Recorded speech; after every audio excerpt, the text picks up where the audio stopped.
it's Sue at Fluid Fitness, and today I'm going through a leg circuit. So as I'm sure you know, about 60% of power comes from the legs in the rowing stroke. So the stronger your legs are, the more powerful, the more effective your stroke will be, whether you're wanting to hit targets for distance or just be able to row forever. This sort of workout will help you do that. So we've got 7 exercises. I'm going to go through how to perform them, and then I will do a complete circuit which you can join in with and then repeat as many times as you like. So I'm going to start off with the classic squat. So starting with feet shoulder width apart, head and chest up, and then we're going to sit back into it. So keeping the feet on the floor, bend the knees and aiming for parallel or lower if we can, and drive up. The lower we go, the more we're going to end up using the glutes and hamstrings as well. But don't worry if you can't get that depth, you're still using the quads and still using all the positions that will replicate well into the boat. So what we don't want to see is just bringing the chest forwards to the floor with no knee bend, bringing the heels up as we come down, or coming down but not sitting back into it, sort of tucking the hips under and bringing the shoulders down to the thighs and getting all crunched up. Feels uncomfortable on the knees as well. So again, sit back into it like you would sit back into a chair, and then push through the feet to drive up. So that's your squats, and then we're going to move on to a more dynamic version of that, so squat reach, or if you're feeling particularly energetic, squat jumps. So both will give you a similar result. The squat reach is more forgiving on the knees. So again, just in that squat position, come down, and we're still looking for depth, and then as we drive up, as the knees start to straighten, we're going to open the body up and bring the arms up. You can keep flat-footed or test your stability a bit more by coming up onto the toes and then back down into it. So drive up and open and back down. And so you'll think about the first part of the drive with the squat, pushing off the floor like you push off the feet on the row machine, and then opening the body up is akin to coming into the finish of the stroke. So we've got to push and then a hinge back. Squat jumps, similar, squat down, arms behind, drive up as the body opens, jump, land with a soft knee, help those knees along, and then back into it. So drive up. Don't forget to try and keep that depth in between reps. We can get caught up in numbers rather than the quality of the move. If you need to pause between reps, go ahead. And you can always do a combination. So if you find the squat jumps just knackering straight away, just do a couple, go back to squat reach, join in the jumps again when you're ready. Okay, so next we're going on to glute bridges, and there's lots of varieties of these. So your glutes, collection muscles in your bum, and they help to open up the hips, which obviously just all progresses through the leg, that the power moves through. The glutes are a good stabilising factor and have their own power. I will give you a couple of options for these, one which targets the hamstrings as well as the glutes. So ideally I'd have a mat, I haven't. This is the only bit of equipment you need. I shall do that today. So lying down, knees bent, you'll feel a little gap between you and your lower back and the floor. So we're just going to push the back into the floor gently, engage the abs. We're going to keep those abs engaged. You should be able to brace them and still be talking. And then I'm going to squeeze the glutes, so basically squeeze your bum cheeks together, abs on, and lift and keep squeezing. And you can either just hold it there, or you can replicate the to and fro of the body as the hips open and close, and lift and lower. If you need to rest between reps, go ahead. So especially if you feel your lower back starting to bother you, rest and join back in. Or you can add in a bit more hamstring if you just bring the heels back a bit further, abs on, squeeze glutes, lift and come up onto the heels, and you'll feel it in the hamstrings as well. And if you want the cherry on top, you can just add in a little sideways pulse for a bit more extra glute medius, and that glute max will be squeezing as well. So, and back down. So, good. Talking technical terms, if you're not familiar, your gluteus maximus is the biggest muscle in your bum, and then you've got your glute medius towards the sides, and your glute minimus, which we don't see that much, but obviously good to be aware of, and we will use that bit more a bit later. So it's glute bridge. We're now going to go into lunges. They're comparable to squats for conditioning your legs, so quads, glutes and hamstrings. We're going to start feet parallel. That's it, head and chest up. And then we're going to start with a lunge in place. So the most straightforward, stable version. I'm just going to drop that back knee. You'll see the front knee goes forward a little bit, but not much, and stand up. And we just repeat that in place, and then change legs. Or if that feels fine, you want to challenge yourself a bit more, we can progress to a backward lunge. So step back, plant your foot, make sure it's stable, drop the back knee, then squeeze the glute on the front leg to help bring you back to standing. And either repeat on the same side, or you can alternate. So what not to do is to be leaning way far forward so the knee goes beyond the toe. You'll feel it more in your knees, and collapsing into it when we keep that core engaged, because we want to keep that stability. So when we row, obviously it's symmetrical, we're pushing off both feet. Most of us have a dominant side though, so to do this sort of single leg exercise might help us pinpoint where there's a weakness, and we know that we need to concentrate on engaging that side a little bit more. So it might be do a couple of extra reps on your extra side, or just keep an eye on it. The pinnacle of lunges and conditioning will be the jump lunge. It's fairly revolting, but we'll start in that lunge position there and then jump to switch. Again, make sure your feet are stable. It might be you pause a little bit, then drop down, but that will certainly get your heart rate going and your legs pumping. So next one is step ups. I don't have a step, it doesn't matter. If you have a step, you can use it or use it later. We're going to start in a mini lunge position. So again, feet parallel, one foot in front of the other in a sprinter's kind of stance. And keeping that core firm, because we're going to be testing our stability. We're going to drive that leg up and then step back. So trying to keep it really stable. If that feels fine, you can come up onto your toe. Again, keep it stable.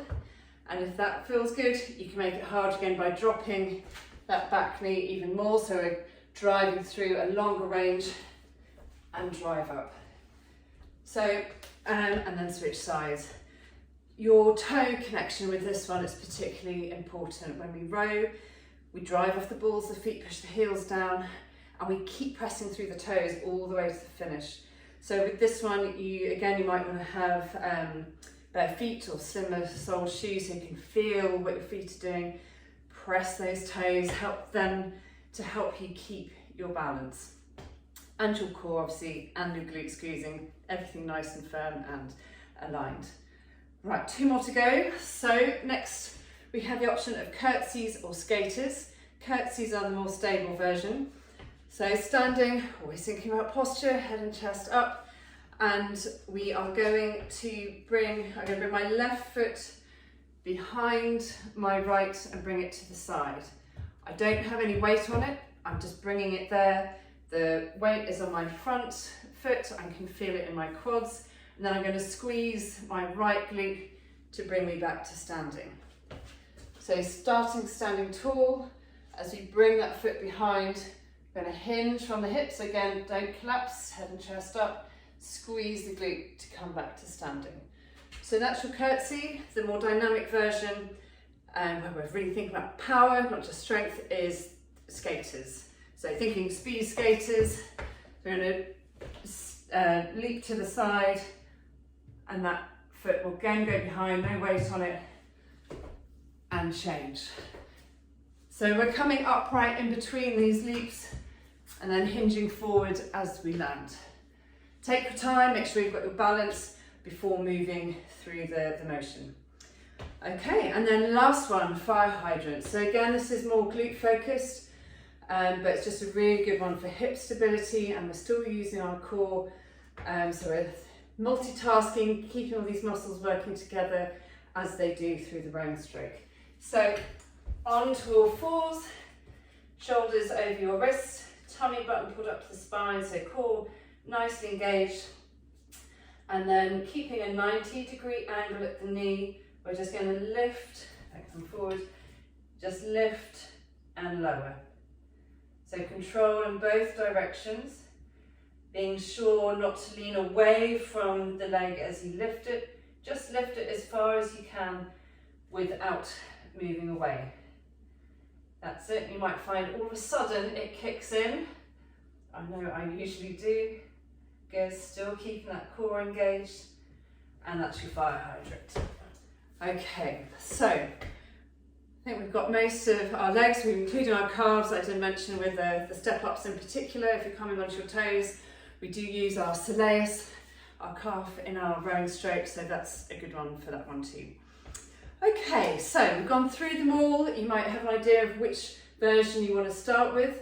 I'm going to go through a circuit of each exercise, so 30 seconds work, 10 seconds rest, and I will give a couple of options as we go. So you can go straight to the harder one if you prefer, or just stick with the easier one.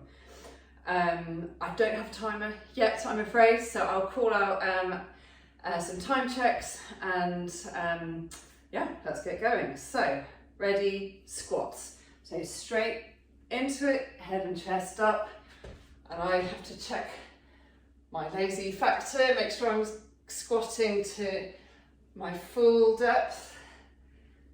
Good. Feet flat, sit back into it, push through the feet, that's it, accelerate up. You can replicate the rowing stroke more by decelerating down, accelerating up, control down. Okay, pause, 10 seconds. Squat reach or squat jump next. I'm going to start with squat reach. Okay, and off we go. Squat down, drive up, down, up. That's it, keep that depth. Heels on the floor till we get to the top of the squat. Good. Okay, and into squat jumps. So choose whichever one you prefer. That's it. Oh, keep that depth. Well done. Last one, and pause there. Okay, so on to glute bridge next. So remember, you can just hold it, do the moves through. I'll just give a slightly longer to get into position. That's it, abs on, back into the floor, squeeze the glutes and lift. Keep that core on, keep breathing. That's it. So hold it, or have that lift and lower, or come up onto those toes and feel the hamstrings a bit more as well. Good. With control. Last 10 seconds. Squeeze, that's it, feel those glutes. 2, 1, and down. Okay, on to lunges next. So I'm going to do a backward lunge, and off we go. So step, drop that knee, step forward. That's it. See, the bigger the step you do, the more challenging it will be, or the more you drop that knee towards the floor. So you can adjust your intensity that way. That feels good. Move on to the harder version of the lunge. So from here, that would be the forward lunge. That's it. Keep it stable, core engaged. Oops, she says wobbling. That's good. Okay, and pause there. On to step ups next. Got 5 more seconds. So again, we start in that mini lunge position and drive up and down. That's it, keep that control again. Remember, this is the toes one, press those toes, keep it stable. And change size. If you're alternating, carry on. That's it, really drive it up.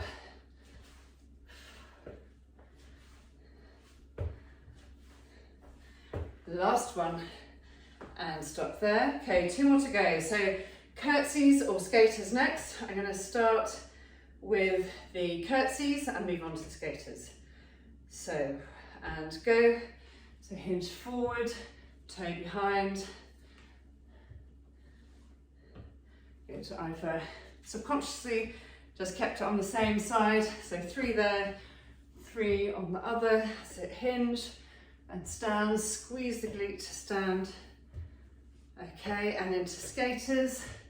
If you choose, do a couple, go back to curtsies. It's up to you, your body, your workout. Do what feels good, but hopefully a little bit challenging. Don't be too kind. Okay, last one. And stop there. And last one, I'm going to get a bit of a breather. Oops. Okay, cat's not so impressed with it. And into fire hydrants. So on all fours, keeping that lower back neutral, so not letting it dip down or round up. So neutral spine, and go. So we'll do 15 seconds each side. Gradual lift and lower, no leaning away. Keep breathing and change sides.